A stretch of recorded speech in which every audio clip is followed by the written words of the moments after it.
Hi there, this is Mr. Kieffer, and we're going to try something fun today. We're going to try to get a cat to walk on water, believe it or not. And so this is really a great program, the Scratch, and it'll help us learn coding and linear thinking and what impacts one thing impacts another. So you have to obviously open up your Scratch account, and then what we're going to do is go to create. And I'm going to try to walk you through step by step how to do this. Now, once you've done it, you can be creative and do your own thing, but at least I want to show you some basic things. So let's go to create. And I am going to get rid of my picture here so I have the full screen that I can work with.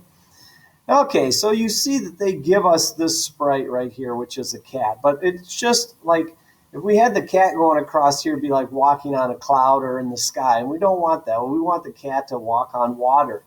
So we need to find a background. And you'll find this background right here where it says choose a background. So we'll click on that. It'll give us lots of different options. Here's one. Here's another with water. Another with water. Let's see, I see there was a pool at one. There's a pool with water. So there's a lot of different ones you could choose. I'm just going to run with this beach Malibu. We're going to double click on that. And you can see we've got the cat now is on the sand, but we want to get this cat on the water. So what we're going to do is I'm just going to slide it over to where it would be a good place to start. And I am going to have it do a backwards flip and say meow and then go across the water just to make it a little more interesting. But before we do that, and notice when I move the cat around, you'll see right here where the X and the Y, they change numbers. So that's important. So any place I move the cat, it will change to different numbers. And so we can just leave it right there for right now. But the first thing you want to do when it comes to programming, and I should mention the cat it's called a sprite. I don't know why they don't call it Coke or something, but they call it a sprite. Anyway, so we're going to go ahead, and one of the first things we want to do is we need to tell the program how to start.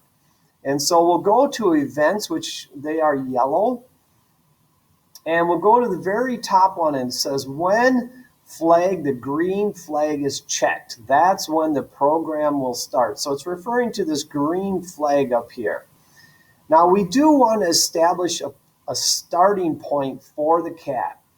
And the way you do that is you go to motion and you look for go to X and Y. So you can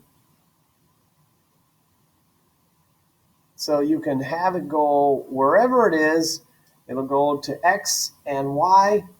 And then, it could be anywhere. And you click on that, and it'll go right back to that starting point. Now, you can change those numbers. When I brought that over, it brought it over to where the numbers were. But you can change those numbers at any time.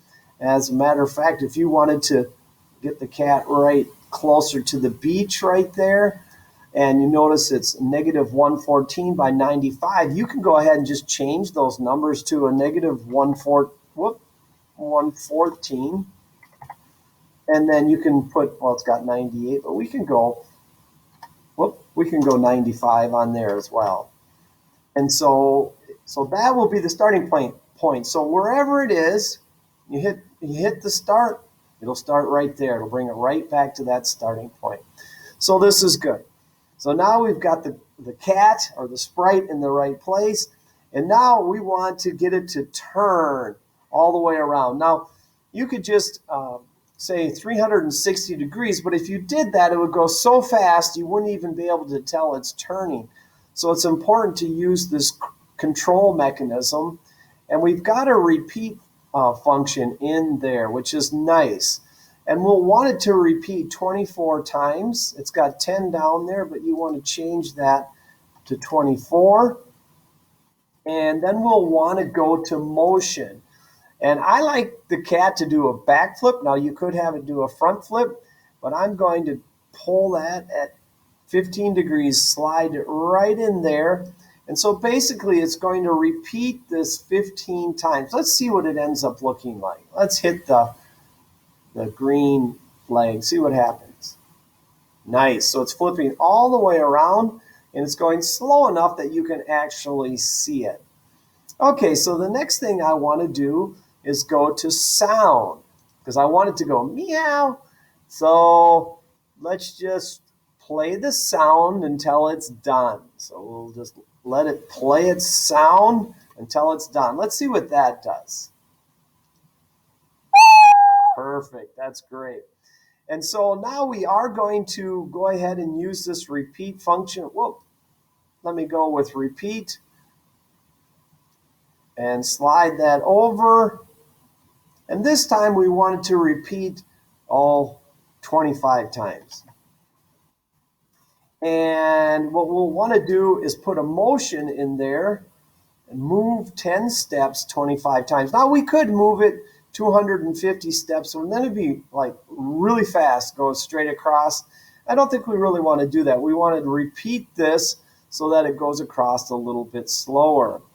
And I think that might just do it. Let's go ahead and see what happens here.